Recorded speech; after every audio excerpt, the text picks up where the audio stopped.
जय हिंद साथियों, आज 13 अगस्त और जानते हैं 13 अगस्त का इतिहास। महारानी अहिल्याबाई होलकर का निधन 13 अगस्त 1795 को हुआ था।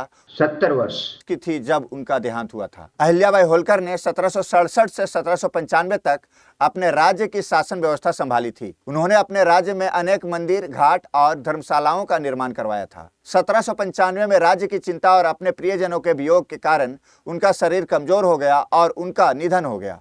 उनके निधन के बाद उनके देवर और सेनापति तुकोजी राव होलकर ने राज्य के शासन की व्यवस्था संभाली। महारानी अहिल्याबाई होलकर 18वीं शताब्दी के एक प्रसिद्ध मराठा शासक थी, जिन्होंने मालवा क्षेत्र मध्य प्रदेश पर शासन किया। उन्होंने न्यायप्रिय, कुशल शासक और जन कल्याणकारी कार्यों के लिए जाना जाता है। उन्होंने अपने राज्य में शांति और समृद्धि स्थापित किया और भारत भर में कई मंदिर, धर्मशाला और सार्वजनिक कार्यों का निर्माण करवाया। अहिल्याबाई का जन्म 31 मई 1795 को महाराष्ट्र के अहमदनगर जिले के चोंडी गांव में हुआ था। उनके पिता मिनकोजी शिंदे गांव के पाटिल थे। 1733 में उनका विवाह खंडेराव होलकर से हुआ, जो मल्हार राव होलकर के पुत्र थे। 1754 में खंडेराव की कुंभेर की लड़ाई में मृत्यु हो गई। 1766 में उनके ससुर मल्हार राव होलकर का भी निधन हो गया।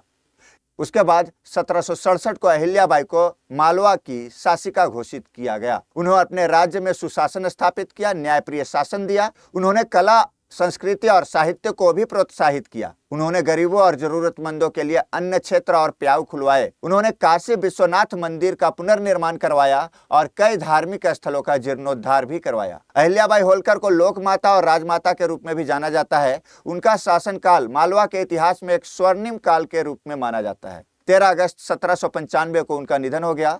अहिल्याबाई होलकर की विरासत आज भी जीवित है और उन्हें भारत की महानतम महिलाओं में से एक माना जाता है। धन्यवाद।